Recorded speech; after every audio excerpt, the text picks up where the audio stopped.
There you are. What's going on? My name's Eric. This is my 94 Cadillac Fleetwood hearse. It's done by S&S out of Lima, Ohio. And I've had it for about 2 years.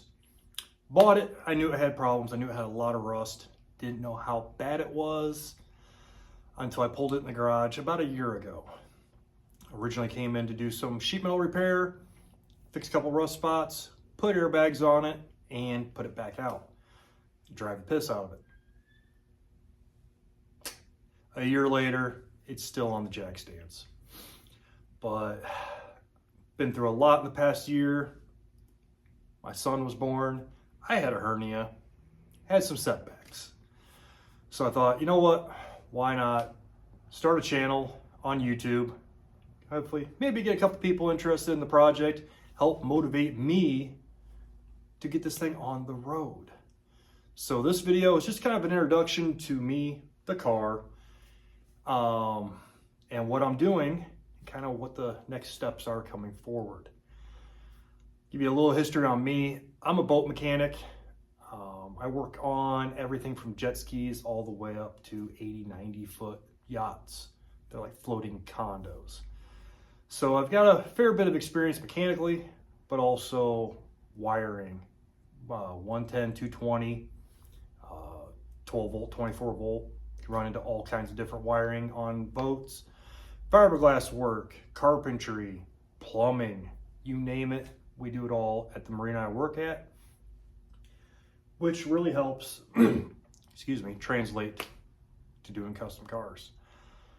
Figured I'd give you guys a little introduction to the car, show you what I've done so far, what I ran into, and where we're going from here. All right, inside the belly of the beast. As you can see, we've cut the floor pans pretty much from the firewall all the way to the back bumper. There wasn't any really good sheet metal from here to there. It was all just gone. In the process of doing that, we discovered that the frame, where they extend the frame out here on both sides, was shot. So, cut all that out, pretty much from where you see that cap right there, all the way up, to here on both sides. Came back in with some 2x4 box steel, that's 1/4 inch thick wall. Made 2 new inner frame rails. Same with the carrier bearing cross member. Welded all that in. New transmission cross member. And then in the rear, did a C-notch. Originally cut to fit 20s in here, but I didn't realize that 20s aren't going to fit under the front end. So we're probably going to go either stick with the 17s or maybe go up to an 18-inch wire, ideally. And then notched it out, built the cross member bridge. This massive truck arm 2-link system. This is not your average 2-link. As the lower bars here are bolted to the rear axle brackets through bushings, and then super pivots on the frame side. Actually gives it plenty of articulation side to side. Surprising amount, actually, more than I planned. Even though I don't have a whole lot of side to side clearance between the brake drum and the frame. But it's okay, this is more or less built for lay and play. I'm not trying to and with the air ride, it's not exactly going to 3-wheel or anything crazy like that. Have got the exhaust done, almost. 2.5 inches off the front there. All the way up through a pair of Flowmasters, over the rear axle, and still have to notch the frame and get it to go out the back. Factory fuel tanks back in place. Made some custom brackets and mounts for that. New fuel sender, and my fuel lines are temporarily ran. We're gonna go through here next and get those all secured along with the air ride. air lines for the air ride. And we still have to do a vapor line down this side and that air line. And kind of a view from the back here. Kind of see where we started to put the 1x1 in. That 1x1 framework will continue all the way forward, and that will be the starting point for the new floors and body mounts. Got a set of, I think they're F250 if I'm not mistaken. They're heavy duty truck body mounts. Got a whole kit so we can replace all the body mounts up and down both frame rails. We're gonna end up smoothing out the original fuel filler for the coach. It was right here on the side. We're going to get rid of this. This will be gone. And kind of go back to the original Fleetwood fuel filler, but instead of it being behind the fuel cap, we've got this cute little marine one here. Listen, I'm a boat mechanic. Why not? That's going to drop right in here once it's all fitted. And then the fuel fill line will drop right down there and right to the tank. And then we'll have this pretty stainless steel cap between the back set of rollers. Looking cute right there. The downside will be I will have to open the door to fill it, but that's a minor inconvenience. So we're going to get rid of the side mount, smooth all that out, and have a custom fuel fill right here with the vent line. That is fully sealed, so I don't have to worry about fuel vapor or anything getting into the cab of the car. As you can tell, the car is a lot more work than I planned on it being, but I think the end results are gonna be pretty damn cool. Will be fully bagged. These are actually the front airbags. I haven't done the front yet, so we'll make a cool video about putting front airbags into the car. Unfortunately, I did record some things I was doing. Some things were uploaded to TikTok. Don't know about the future of TikTok right now, so who knows what's going to happen there. But you can find some updated videos to there. I am trying to pull some of those videos and post them to YouTube Shorts. So that way people can kind of look at some of the progress of the car as I've gone through. As you can see, the stainless cladding is missing. I personally am not a big fan of chrome. It's okay in small doses, but the big, long, stainless, shiny cladding down the side, not my thing. I do want to paint the car a really dark emerald green. Basically in the shade, it'll look almost black. And then in the sun, it'll kind of have that pop green to it. The rear skirts here, those will actually be fully skirted down the road. Yeah, there we go.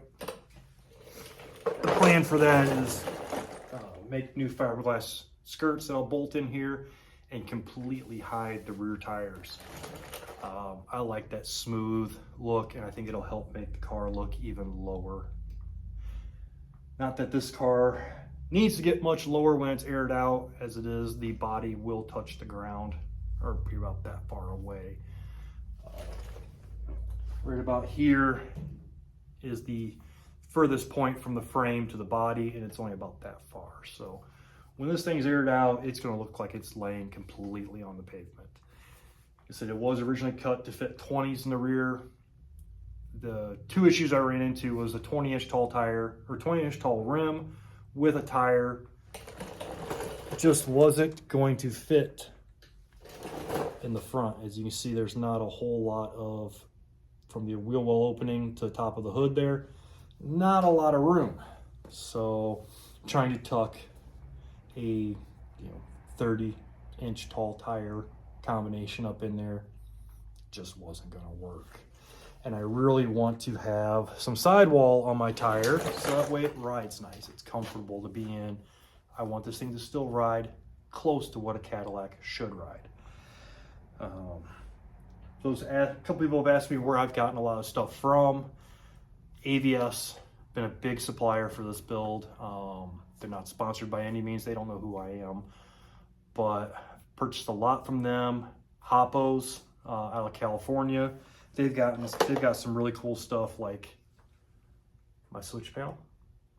This will just be 4-corner independent control of the air ride. Very simple, very basic. Like I said, it's a lay and play car. Up, up, down, down. Nice and easy. And then be able to have the adjustable to level it out. All cool stuff. Like I said, a lot to do on this car yet. I gotta finish running my vapor line and the air lines. The valve assembly will be where the partition wall will be going back in. Behind that partition wall on the front side of it, I should say, will be all my air management, a lot of my electrical management. Probably have 110 tucked behind the driver's seat. So there's a little bit of sub up here, and then I plan on putting a 12 all the way in the back in a custom like casket box when we get to that point. That's at the very end though. So all the air management's going to be behind the seats here. Have the big air tank and 4 compressors in the back. The middle section here will be a back seat. My plan is to kind of have this cool seat back there. Kind of have a little bit like VIP leg room from the partition wall to the seat. Just gonna be a cool, creepy station wagon when it's all said and done. Yeah, that's about it. So I'm gonna wrap this silliness up. Thank you for checking it out. Stay tuned. Really cool things are coming. I hope. I think they're cool anyway. So there's that. Hopefully over the course of the next, I want to say month, we should have a floor in it. I've got a ton of 1x1. You can actually see it on the floor right there. There's a whole bunch of, maybe not. Nope, that's the shadows of the frame though. You know, you can see some of it right there in the wheel well right there. A whole bunch of 1x1 on the other side of the car here, so we can start making the floor structure. Then we'll get the bead roller out, 18 gauge sheet metal, bead roll out some floors, transmission tunnel, and get the cabin of this vehicle sealed up. Once I get to that point, the ball will really start rolling. We can start doing the custom interior, doing the body work. External rust, it's not horrible. There's obviously some points here and there, some surface rust in places. I do need to patch the rocker under here. There's a section about yay big that needs patched. The passenger side back door, there's a hole right here that's going to need patched in. So we'll make some patch panels, get them welded in. And then other than that, I have to tackle the windshield mess. Something these cars are notorious for, the vinyl roof, which just no longer has a vinyl top on it. It was removed before I got the car. I just shot it with spray-on bed liner.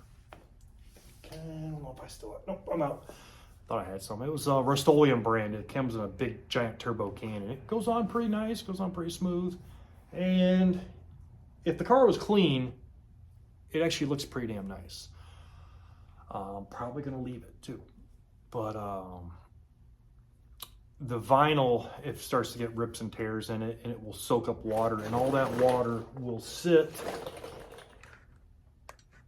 right up here on the dip where the roof starts to turn down.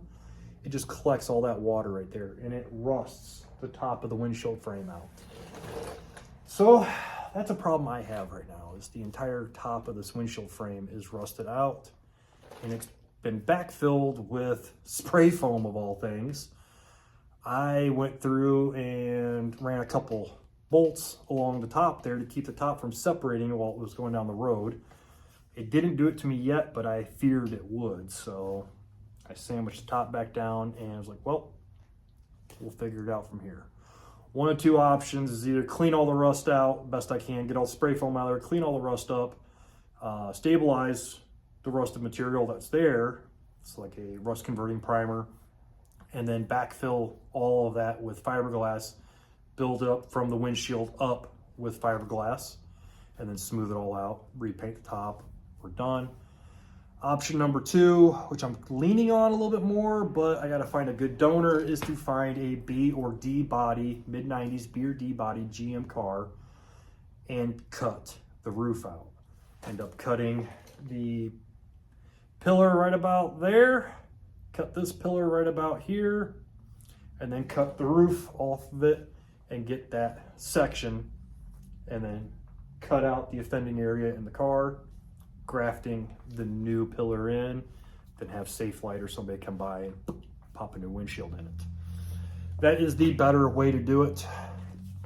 Whether I have time and can find a good donor body to do that with, we will see. That'll probably be once we get into a little bit warmer months, next couple coming months.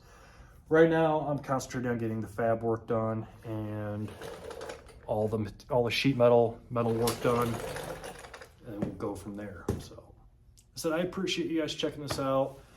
I don't expect this YouTube channel to do anything crazy. I really do not expect a ton of followers, a ton of comments, none of that stuff. If you know anybody who is into metal fabrication and custom work like this, yeah, let them know. This channel exists.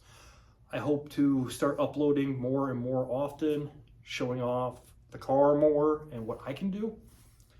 And hopefully, when this is all said and done, there'll be a really cool video of this thing leaving the garage and going down the road and laying frame. So thanks for watching, and I'll catch you on the next video.